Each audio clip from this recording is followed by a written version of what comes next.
Assalamualaikum warahmatullahi wabarakatuh. Saya Riri Harmanida dengan NIM 2119064. Saya berasal dari IAIN Bukit Tinggi, Fakultas Tarbiyah dan Ilmu Keguruan, jurusan Pendidikan Agama Islam. Video ini saya buat untuk memenuhi tugas ujian akhir semester pada mata kuliah Manajemen Pendidikan yang diampu oleh dosen Ibu Dr. Sito Rahmana MA. Langsung saja kepada pertanyaan yang pertama, yaitu pendidikan di Indonesia lebih mengedepankan teoritis daripada aplikatif. Bagaimana menurut saudara, pandangan saudara tentang manajemen pendidikan yang seharusnya agar peserta didik itu dapat menguasai materi secara komprehensif? Menurut saya memang benar bahwasanya pendidikan di Indonesia memang lebih mengedepankan teori dibandingkan pengaplikasiannya, di mana peserta didik lebih dituntut hanya untuk menghafal materi saja ketimbang dipraktekkan secara langsung dan dikaitkan kepada kehidupan sehari-hari. Seperti yang kita ketahui dan seperti yang kita rasakan bahwasanya hal itu menyebabkan peserta didik mengingat materi pembelajaran itu hanya sekian jam saja seperti itu, dibandingkan ketika peserta didik itu mengaplikasikannya kepada kehidupan sehari-hari. Menurut saya, pembelajaran yang seharusnya itu adalah pembelajaran pengaplikasiannya terlebih dahulu, baru diikuti oleh materi teori-teori. Karena tanpa diaplikasikan teori itu tidak akan berlangsung lama diingat oleh peserta didik. Intinya harus seimbang antara pengaplikasian dan teori, seperti itu. Nah, seperti yang kita ketahui bahwa kemampuan peserta didik itu berbeda-beda antara yang satu dengan yang lainnya, yaitu ada kemampuannya yang menengah, ada yang di bawah, dan ada yang di atas dalam mengingat materi pembelajaran tersebut. Maka demikian, seharusnya manajemen pendidikan yang lebih baik yaitu adanya pengaplikasian terlebih dahulu diikuti oleh teori-teori, agar intinya harus selaras antara pengaplikasian dan teori. Selanjutnya, soal nomor 2, kualitas pendidikan di Indonesia belum merata. Bagaimana menurut saudara?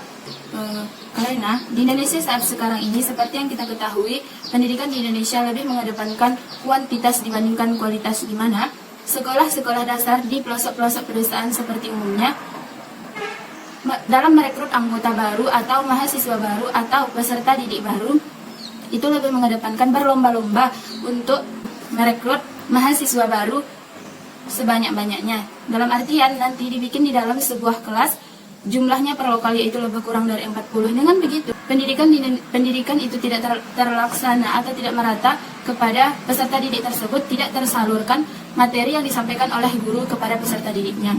Dengan begitu, tidak semua peserta didik itu paham dengan apa yang disampaikan oleh guru yang menerangkan di depan. Seperti yang dijelaskan pada soal nomor 1 tadi, bahwasanya tidak semua peserta didik itu memiliki kemampuan yang sama dalam mengingat materi pelajaran. Selanjutnya, kemudian faktor kurangnya guru profesionalisme, yaitu artinya guru yang mengajar di sekolah sebagian besar atau beberapa di daerah-daerah tertentu berbeda dengan di daerah-daerah lain.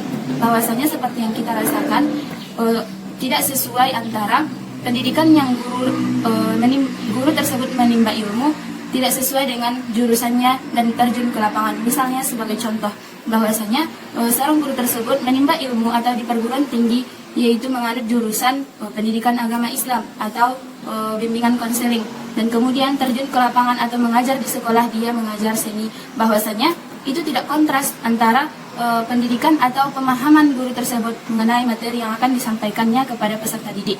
Dengan demikian tidak tersalurkannya materi itu secara utuh dari guru kepada peserta didik. Gunanya kita mempelajari manajemen pendidikan ini agar kita suatu hari nanti bisa menerapkannya dalam kehidupan kita, di mana itu sangat membantu kita dalam proses pendidikan yang lebih baik ke depannya. Selanjutnya yaitu nomor 3, hubungan pendidikan dengan masyarakat. Seperti yang kita rasakan bahwa pendidikan atau hubungan lembaga pendidikan dengan masyarakat tidak dapat dipisahkan. Mengapa demikian? Karena pendidikan itu tumbuh di antara lingkungan masyarakat itu sendiri. Karena adanya hubungan kerjasama antara lingkungan masyarakat dengan pendidikan agar terlaksananya pendidikan yang lebih baik, efektif, dan efisien demi mencerdaskan kehidupan bangsa. Di mana seperti salah satu contoh, kita ambil dari salah satu contoh di mana lingkungan masyarakat mengadakan, kita ambil salah satu contoh dari kebudayaan, di mana masyarakat itu memiliki kebudayaan tiap tahunnya untuk melaksanakan peringatan Maulid Nabi, di mana dalam peringatan Maulid Nabi itu mereka membuat beberapa acara lomba, yang acara-acara lomba tersebut diisi oleh peserta didik dari sekolah tersebut, dari di lingkungan sekolah tersebut, di mana seperti lomba berpidato, lomba ceramah dan sebagainya. Maka dari itu kita dapat menyimpulkan bahwasanya itu merupakan suatu hubungan yang baik antara masyarakat dan lingkungan pendidikan untuk mewujudkan pendidikan yang lebih baik. Karena seperti yang kita rasakan, pendidikan tidak bisa hidup tanpa adanya lingkungan masyarakat. Begitupun sebaliknya tersebut. Soal nomor 4, pengaruh kepemimpinan dapat memperkuat proses manajemen pendidikan. Memang benar bahwasanya pendidikan itu sangat berperan penting dalam sebuah manajemen pendidikan, bahwa ia akan memanage anggotanya untuk menyusun serta melaksanakan perintah dari pemimpin tersebut. Menurut saya sendiri, bahwasanya seorang pemimpin itu tidak melaksanakan visi dan misinya dalam pendidikan, tetapi dia telah melaksanakan tugasnya sekuat tenaga atau kemampuan dia dalam melaksanakan tugasnya, itu tidak apa-apa. Menurut saya, selagi dia mampu memanage dan melaksanakan tugasnya dengan baik dan lebih dari yang kita dan melaksanakan tugasnya lebih dari yang kita harapkan, itu tidak apa-apa. Nomor 5, yaitu dalam situasi lingkungan pendidikan yang penuh dinamika ini, pada salah satu prinsip utama supervisi adalah bukan mencari kesalahan, tapi mencegah dari kesalahan itu. Masalah pandemi seperti yang kita rasakan saat sekarang ini, pemerintah telah memberikan bantuan berupa kuota internet kepada peserta didik yang melaksanakan kuliah online ataupun peserta didik yang melaksanakan pembelajaran online. Seperti yang kita rasakan bahwasanya pendidikan atau pembelajaran daring ini sangat tidak efisien.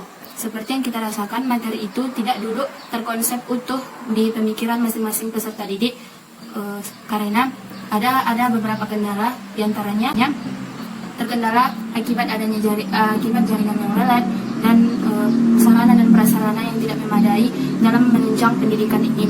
Seperti yang kita rasakan bahwa materi yang diberikan oleh pendidik itu tidak terkonsep kepada peserta didik, dan nilai tergantung kepada jaringan yang kita miliki pada saat ini.